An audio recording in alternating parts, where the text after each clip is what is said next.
બનાસકાંઠા જિલ્લાના પાલનપુર તાલુકાના એક ગામમાં 1 વર્ષ અગાઉ ખેતરમાં કામ કરતી બાળકી પર બાજુના ખેતરમાં ભાગ્યા તરીકે કામ કરતા એક ઈસમે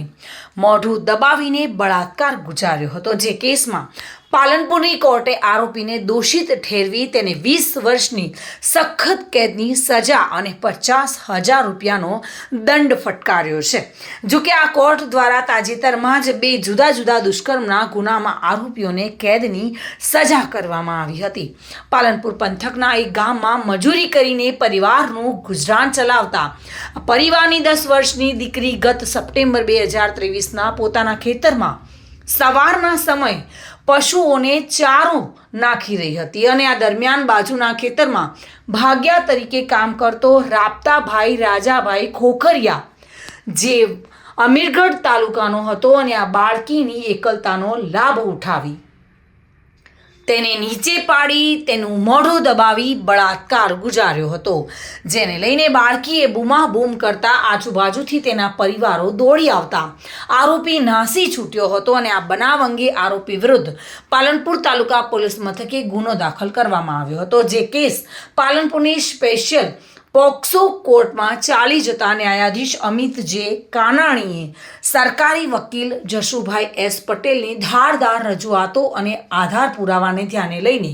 આરોપી રાવતા રાજાભાઈ ખોખરિયાને 20 વર્ષની સખત કેદની સજા અને 50,000નો દંડ ફટકાર્યો છે। જો કે આરોપી દંડની રકમ ન ભરે તો વધુ 1 વર્ષની કેદની સજાનો હુકમ કરાયો છે। જો કે આ સ્પેશિયલ કોર્ટ દ્વારા તાજેતરમાં જુદા જુદા 2 દુષ્કર્મના ગુનામાં દાંતા તાલુકાના 2 આરોપીઓને પણ 20 વર્ષની સખત કેદની સજા કરવામાં આવી છે। તારીખ 10/9/2023ના રોજ ભોગ બનનાર સાથે પોતાના ખેતરમાં પશુઓને ઘાસચારો નાખવા ગયેલ હતી। તે વખતે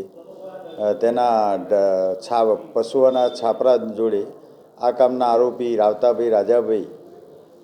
અમીરગઢ અજાપુર વકા તાલુકો અમીરગઢના રહેવાસી બાજુના ખેતરમાં ભાગ્યા તરીકે કામ કરતો હતો। તે વખતે ભોગ બનનારને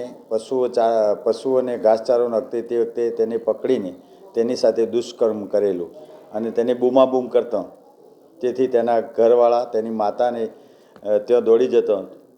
આરોપી ત્યાંથી ભાગી ગયેલ અને તેની ફરિયાદ તારીખ 11/9/2023ના રોજ આ કામના ભોગ બનનારની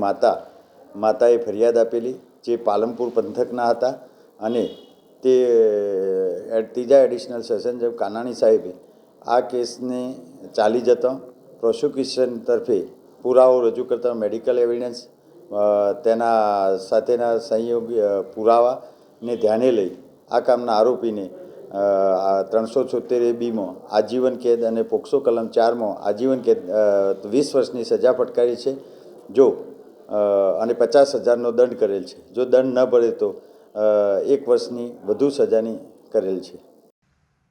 bureau report, today Gujarati news.